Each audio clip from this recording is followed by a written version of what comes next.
একটু গাছ থেকে গাঁদাল পাতা তুলে নিচ্ছি। আমাদের গাছে অনেক গাঁদাল পাতা হয়েছে, বেশ ভালো টাটকা টাটকা গাঁদাল পাতাগুলো তুলে নিচ্ছি।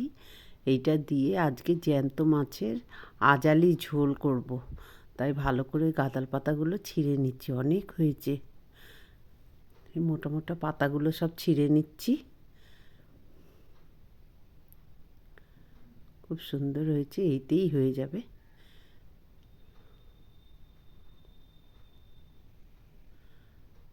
এই কটাতেই হয়ে যাবে, আর লাগবে না। হ্যাঁ, এই কটাতেই হয়ে যাবে। আমি গাঁদাল পাতাগুলো ভালো করে জলে পুকুরে ধুয়ে নিচ্ছি, আবার ভালো জলে ধুয়ে নেব। ভালো করে একটু ধুয়ে নিচ্ছি পুকুরে।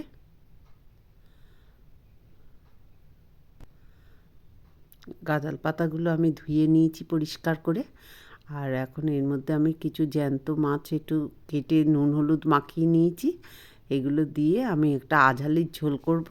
তার জন্য নিয়ে নিয়েছি কিছু সবজি, একটু পেঁপে আর কাঁচকলা, আদা, গোলমরিচ নিয়ে নিয়েছি। এগুলো দিয়ে আমি এখন একটা সবজিগুলো কেটে নেব। চলো দেখি, ছোট ছোট করে কেটে নিই। আমার সবজিগুলো কাটা হয়ে গেছে, আর মাছগুলো এইদিকে নুন হলুদ মাখিয়ে রেখেছি। আদা কাঁচা লঙ্কাটা বেটে আদা আর গোলমরিচটা বেটে নেব, ভালো করে মিহি করে বেটে নেব।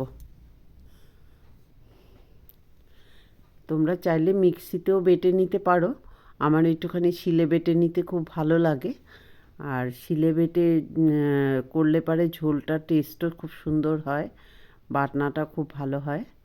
আমি একটুখানি শিলে গোলমরিচ আর আদা বেটে নেব, তারপরে আমি জিরে আর কাঁচা লঙ্কা বেটে নেব।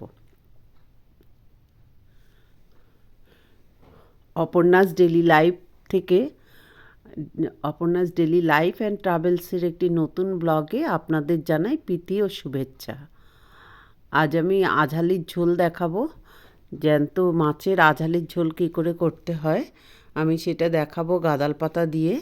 তাই জন্য আমি জিরে আর কাঁচা লঙ্কা আর একটু বেটে নিচ্ছি, আর গোলমরিচ আর আদা বেটে নিয়েছি।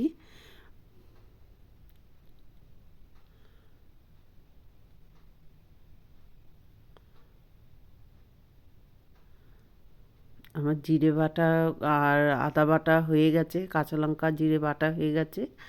এবারে আমি মাছগুলোকে ভেজে নেব। কড়াতে তেল দিয়ে দিয়েছি।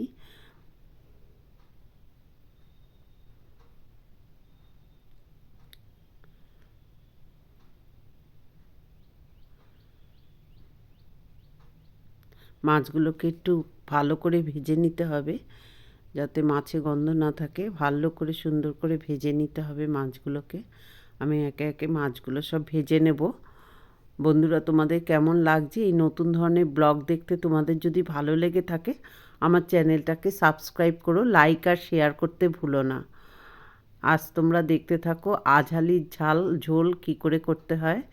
তো আমি এই জন্য নিয়ে নিয়েছি খানিকটা আনাজ, পেঁপে, কাঁচকলা, ফ্রেঞ্চ বিন, আলু আগে থেকে কেটে নিয়েছি, আর নিয়ে নিয়েছি খানিকটা গাঁদাল পাতা।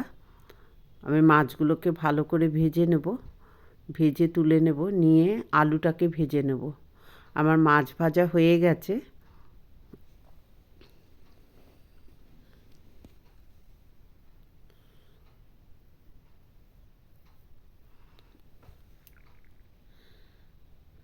আনাজগুলোকে আমি মোটামুটি একটা সাইজ করে কেটে নিয়েছি, ছোট ছোট করে মাছের ঝোলের মতো করে।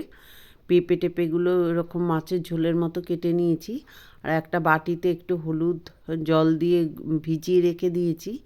আলুটাকে ভালো করে একটু ভেজে নেব, ভেজে নিয়ে তুলবো না, তার পাশে একটু জিরে দিয়ে ফোড়ন দিয়ে দেবো। তো আমি আলুটাকে ভেজে নিচ্ছি।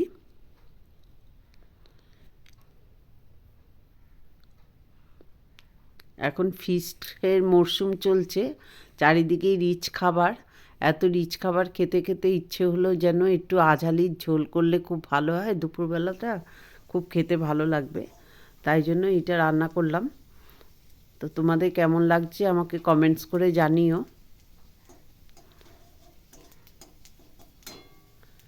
আমি জিরেটা ফোড়ন দিয়ে দিয়েছি, এবার আনাজগুলো এর মধ্যে দিয়ে দেবো, কেটে রাখা আনাজগুলো দিয়ে একটু কষে নেব। তারপরে দিয়ে দেব আদা, কাঁচা লঙ্কা বাটা আর জিরে গোলমরিচ বাটা দিয়ে দেব।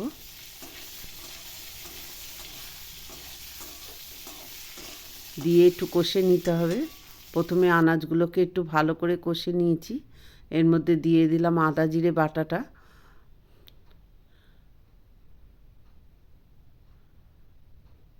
একটু নুন দিয়ে দেব, একটু হলুদ দিয়ে দিলাম, দিয়ে ভালো করে কষে নিয়ে জল দিয়ে দেব।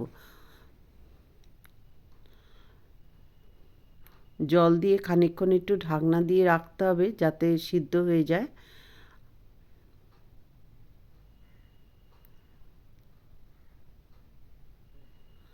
আমার কষা প্রায় হয়ে গেছে, এবার জল দিয়ে আমি ঢাকা দিয়ে দেবো। একটু নুনও দিয়ে দিয়েছি পরিমাণ মতো।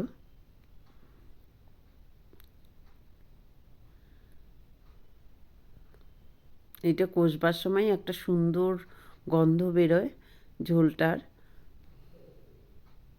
গাঁদাল পাতা বেটেও দেওয়া যায়, বেটে দিলে ঝোলের রঙটার পরিবর্তন হয়ে যায়, কালো হয়ে যায়। সেই জন্য আমি গাঁদাল পাতা ফুটে গেছে, এবারে আমি গাঁদাল পাতাগুলো দিয়ে দেবো আর সঙ্গে মাছ ভাজাগুলোও এর মধ্যে এবার দিয়ে দেবো। শেষ পর্যায়ে মাছ ভাজাগুলো দিয়ে দিলে মাছগুলো ভাঙে না আর ঝোলটা বেশ সেদ্ধ হয়ে যায়। মাছ তো ভাজাই আছে।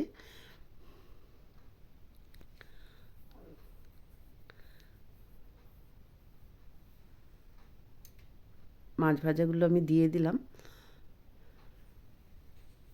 এবার ঝোলটা একটু উঠলে পারে আমি নাবিয়ে নেব।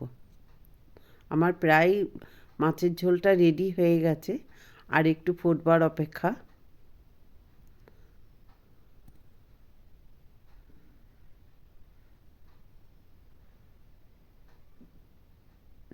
এই ধরনের আঝালি পাতলা ঝোল সত্যি গরম ভাতের সাথে ভীষণ ভালো লাগে খেতে। এর টেস্টই অন্যরকম, অসাধারণ। আমি একটু ঢাকা দিয়ে রাখছি। 2 মিনিট বাদে আমি ঢাকনা খুলে নিচ্ছি। আমার মাছের ঝোল পুরো রেডি হয়ে গেছে।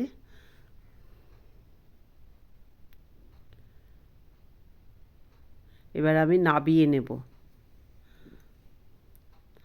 আজ এই পর্যন্ত। দেখা হবে নতুন ব্লগে। তোমরা সবাই ভালো থেকো।